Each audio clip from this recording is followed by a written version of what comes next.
Prince Charles' heartbreak, emotional royal breaks down in tribute to young COVID-19 victim.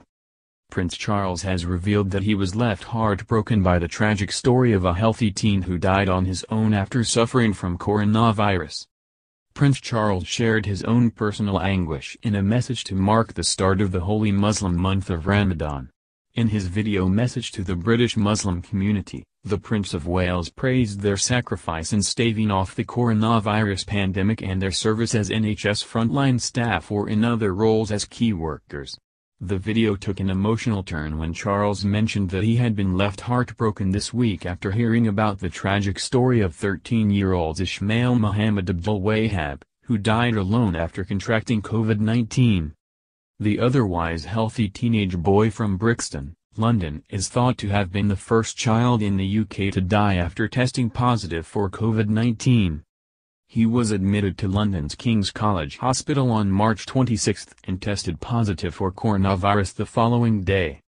Even at his own funeral this week, mourners had to abide by social distancing guidelines and only his immediate family were able to attend due to self-isolation orders. In the message, Prince Charles said, "I was utterly heartbroken by the tragic story of Ismail Mohammed Abdul Wahab, a previously healthy 13-year-old boy, who passed away without the comfort of having his family by his side." He continued, "Every bereavement, from whatever cause, is made even harder for families by the current restrictions on funerals. I can only too well understand how agonizing this must be for those affected, and I know their enormous sense of grief will be shared by countless others, including myself. Under these appallingly challenging circumstances, my wife and I can only offer you all our kindest and most special wishes and stress just how greatly the contribution of Muslims to the life of the United Kingdom is appreciated and valued. The holy month, when Muslims fast from dawn till sunset, is taking place in unprecedented circumstances this year, with many families unable to gather together for food or go to the mosque." Prince Charles passed on his sympathies with the families of Muslim doctors and nurses whose loved ones had died from coronavirus. He continued, "Many British Muslims, of course, will spend this Ramadan on the front line of the COVID crisis, working in our NHS or in other key roles. Most tragically, I know that a number of highly experienced and invaluable doctors and nurses from the Muslim community have lost their lives to this pernicious virus. To their families and colleagues, I can only convey my deepest possible sympathy, and to everyone on the front line, of whatever religion, I offer my profound admiration and heartfelt gratitude for everything they are doing, for all of us." Prince Charles added, "In different circumstances, this would have been a joyous time. Mosques would be filling with life, Muslim families would be coming together to share food and prayers, and many of them would be inviting their neighbors and friends of all faiths and none to join them. This year, of course, due to our ongoing public health crisis, none of this will be possible in the usual way." Health Secretary Matt Hancock has sent his own personal message praising NHS staff from minority backgrounds. More than 16% of people who have tested positive for COVID-19 when they died were from Black, Asian and minority ethnic, BAME, communities.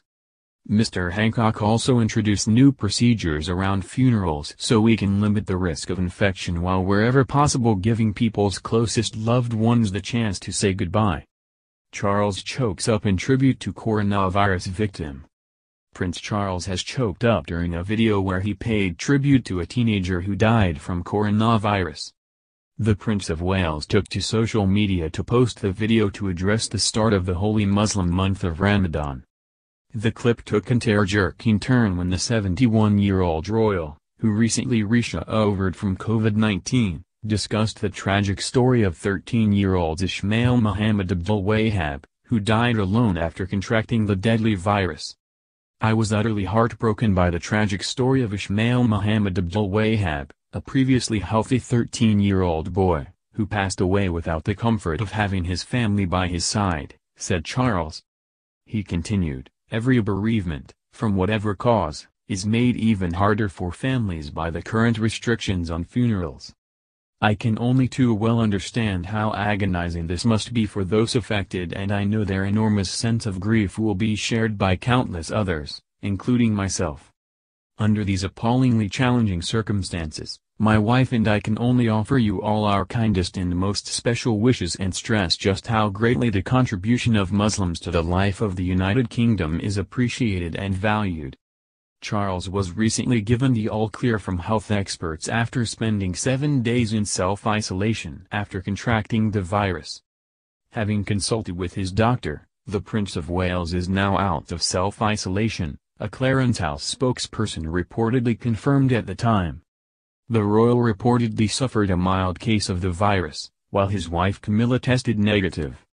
Prince Charles' heartbreak. How did Charles react when Camilla married someone else?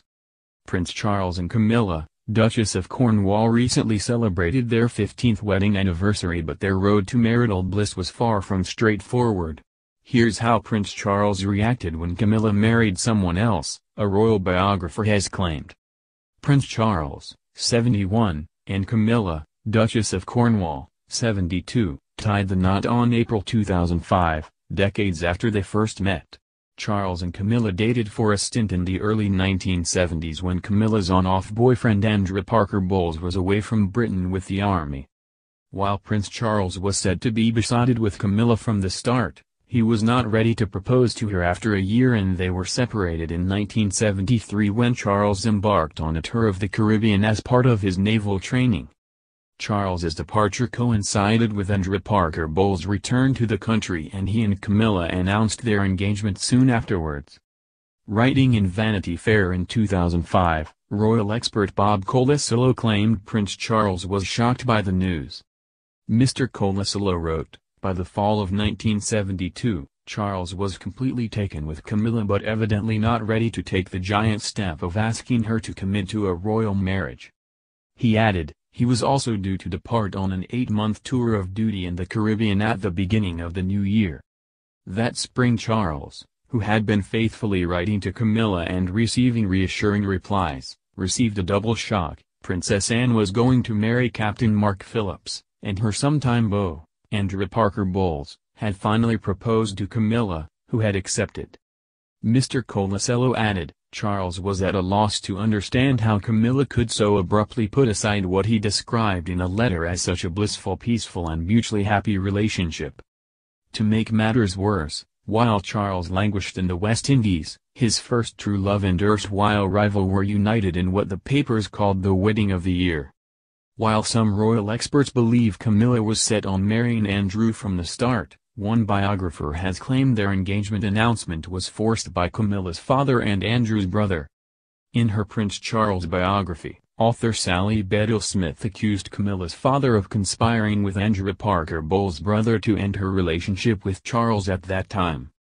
She claims Camilla's father and Andrew's brother used Charles' absence as a chance to force Andrew and her to marry. Smith wrote, they intervened by publishing an engagement notice in the Times on March 15. His hand publicly forced, Andrew proposed to his girlfriend of nearly 7 years. A crestfallen Prince Charles was reportedly stunned when he heard the news of Camilla's pending marriage. Smith wrote, he couldn't understand how such a blissful, peaceful, and mutually happy relationship had ended so abruptly, after such a promising start. Andrew and Camilla announced their engagement in the Times in 1973 and married on July 4 the same year. Prince Charles married Diana nearly a decade later in 1981. Years later, Diana publicly blamed Charles's extramarital affair with Camilla for the breakdown of their marriage. In a 1995 BBC interview, Diana said there were 3 people in her marriage to Charles and openly mentioned his affair with Camilla. Camilla and Andrew divorced in 1995, and Prince Charles and Diana ended their marriage a year later. Princess Diana's tragic death in a car crash in 1997 made Prince Charles and Camilla's marriage an impossible prospect for many years. They finally announced their engagement with the Queen's consent on February 10, 2005.